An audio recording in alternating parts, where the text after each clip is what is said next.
ছেলেকে নিয়ে শরীয়তপুরের ভেদরগঞ্জ উপজেলার সবচেয়ে ফেমাস বার্গার খেতে গিয়েছিলাম আজকে অনেকদিন পর ছেলেকে নিয়ে বের হয়েছিলাম।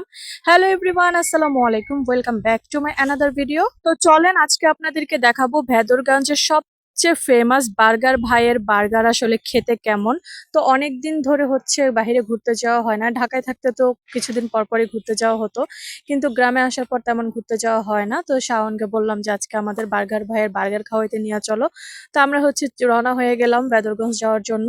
তো যাওয়ার পথে এই রাস্তাটা পড়ছিল আর এত সুন্দর লাগছিল এই রাস্তাটা, মানে রাস্তাটা এত বেশি ক্লিন আর হচ্ছে চারিদিকে শুধু সবুজ আর সবুজ।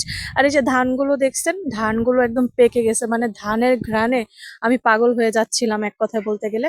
তো এই তো চলে আসছি আমরা ভেদরগঞ্জ উপজেলা। তো এখানে নেমেই হচ্ছে এই ছোট্ট একটা ফুডকার্টের মতন আছে।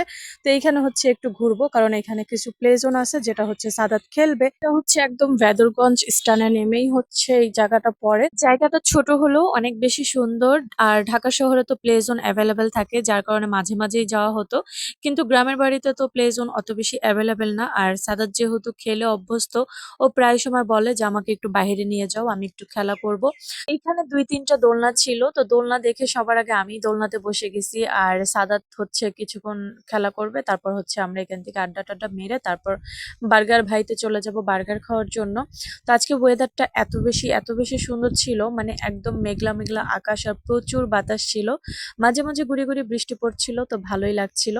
তো এখানে দেখেন এই যে সুন্দর সুন্দর দোলনার ডেকোরেশনও করা আছে, মানে কেউ চাইলে সুন্দর সুন্দর ছবিও তুলতে পারবেন।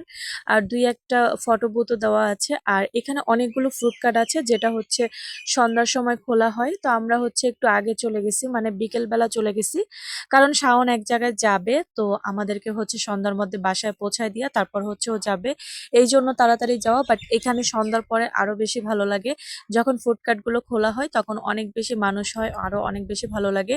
তো এখানে চাইলে কিন্তু জমে আড্ডা দেওয়া যাবে। তো খেলতে খেলতেই হচ্ছে বৃষ্টি নামা শুরু হয়ে গেছে, আর আমরা হচ্ছে একদম বৃষ্টিতে ভিজে গেছি। তো চলে আসছি বার্গার ভাইতে বার্গার খাওয়ার জন্য। তো এই তো এখন হচ্ছে আমরা বার্গার খাবো, আর আমরা হচ্ছে 2টা বার্গার আর একটা চিকেন ফ্রাই নিয়েছিলাম। তাদের বার্গারের মধ্যে চিকেনের কোয়ান্টিটি দেখলে পাগল হয়ে যাবেন, মানে চিকেনের কোয়ান্টিটি এত বেশি। আর তাদের চিকেনের টেস্টটাও বেশ ভালো, মানে বার্গারের মধ্যে যে চিকেনটা দেয় সেই চিকেনটার মানে টেস্টটাও খুবই খুবই খুবই ভালো। মাশাল্লাহ মাশাল্লাহ, যখনই তাদের দোকানে যাই তখনই দেখি যে অনেক মানুষ, মানে অনেক ভিড় থাকে খাবারগুলো নেওয়ার জন্য, কারণ তাদের খাবারের কোয়ান্টিটি অ্যান্ড কোয়ালিটি দুইটাই খুবই খুবই জোস, আমার কাছে অনেক বেশি ভালো লাগে। তো এই তো আমরা খাওয়া দাওয়া শুরু করে দিছি। আর সাদাত তো তাদের চিকেন ফ্রাইয়ের জন্য পাগল, ও একটু বার্গার খেয়ে বলতেছে আমাকে আগে চিকেন ফ্রাই দাও। আচ্ছা, এবার আপনাদেরকে বার্গার ভাইয়ের লোকেশনটা দিয়ে দিই। ভেদরগঞ্জ উপজেলার ভূমি অফিসের ঠিক অপর পাশেই হচ্ছে বার্গার ভাইয়ের এই দোকানটা। এখান থেকে চাইলে আপনারা পার্সেলও নিতে পারবেন, আর ভিতরে বসার অপশন আছে, তো আপনারা বসেও খেতে পারবেন।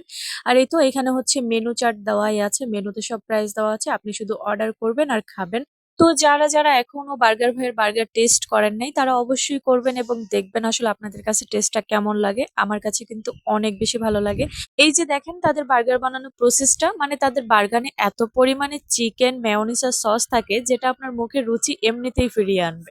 আজকে অনেকদিন পর অনেক বেশি এনজয় করেছি, আমার ছেলেটা অনেক বেশি এনজয় করেছে। তো আজকের ভিডিওটা এই পর্যন্তই রাখছি। ভিডিওটি কেমন লাগলো অবশ্যই অবশ্যই জানাবেন, আর যারা যারা বার্গার ভাইয়ের বার্গার খেয়েছেন অবশ্যই কমেন্ট করে জানাবেন তাদের বার্গারটা কেমন।